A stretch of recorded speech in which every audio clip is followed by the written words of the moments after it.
নমস্কার, আমি ঝুমা শাস্ত্রী চলে এসেছি একটি নতুন ভিডিও নিয়ে। ভিডিওগুলি ভালো লাগলে অবশ্যই সাবস্ক্রাইব, লাইক, শেয়ার, কমেন্ট করবেন। ভিডিও শুরু করার আগে গণপতি পাপা এবং দেবাদিদেব মহাদেবকে প্রণাম জানিয়ে, গুরুদের প্রণাম জানিয়ে শুরু করছি।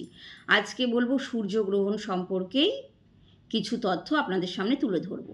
তো আমরা জানি সূর্যগ্রহণ 2রা অক্টোবর লাগছে, রাত্রিবেলায় লাগছে, 9:12 লেগে যাচ্ছে ইন্ডিয়া টাইম অনুযায়ী, এবং এর স্ট্রং পজিশন অর্থাৎ মধ্য অবস্থা যেটা থাকবে সেটা 12:15 রাত্রিবেলা, আর 3:17 পর্যন্ত থাকছে, মানে সমাপ্তি 3:17 পরে হবে। তো যেহেতু ইন্ডিয়াতে ভিজিবল না, তার সূতক মানার কোনো প্রয়োজন নেই। এমনি যদিও দেখা যাবে না, কিন্তু প্রভাব কিন্তু পড়বে। কন্যা রাশি, হস্তা নক্ষত্র হচ্ছে কন্যা রাশিতে রয়েছে এখন বর্তমানে, মানে গোচরের কথা বলছি, সূর্য, চন্দ্র, বুধ এবং কেতু। তো এই বলায়াকার সূর্যগ্রহণ কিন্তু মানুষের মানব জীবনে শুধু না, দেশ দুনিয়া প্রাকৃতিক ক্ষেত্রেও কিন্তু প্রভাব বিস্তার করবে। প্রাকৃতিক দুর্যোগ হতে পারে 1 মাস, 1 মাসের মধ্যে রাজনীতিতে কিন্তু সত্তা পরিবর্তনও হতে পারে। Share market up down unstable স্থিতি থাকবে।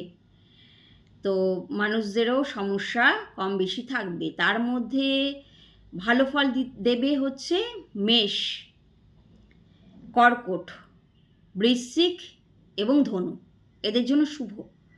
মকর, বৃষ খারাপ প্রভাব পড়লেও খুব সামান্য, আর বাদবাকি মোটামুটি খুব একটা ভালো ফল দেবে না। তার মধ্যে স্পেশালি মিথুন, তুলা, কুম্ভ হেলথ ইস্যু হতে পারে, সাবধানে থাকবেন, কেয়ারফুল থাকবেন।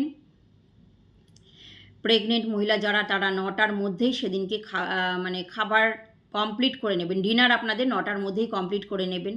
তারপরে রিল্যাক্স মুডে থাকুন, গান শুনুন, রিল্যাক্স করুন। সম্ভব হলে মন্ত্রতন্ত্র জপ করতেই পারেন। গ্রহণের সময় অ্যাকচুয়ালি আমরা পুজো পাঠ করি না, কিন্তু মন্ত্র জপ করাই যায়। তো যাদের বলছি খারাপ প্রভাব, বা সবাই করতে পারেন, ওম আদিত্যায় নমঃ 108 বার ওই সময়ের মধ্যে জপ করে নিন। এবং যাদের হেলথ ইস্যুর কথা বলছি, ওই 3 রাশি, তারা কাজ করুন, পরের দিনকে আটা, গম, গুড় যে কোনো একটা দ্রব্য দান করতে পারেন। তাহলে কিন্তু অনেকটা এই অশুভ প্রভাব কেটে যাবে। কারা না, মিথুন, তুলা এবং কুম্ভ, এরা দান করতে পারেন। তো সাবধানে থাকুন, ভালো থাকুন, সুস্থ থাকুন। নমস্কার।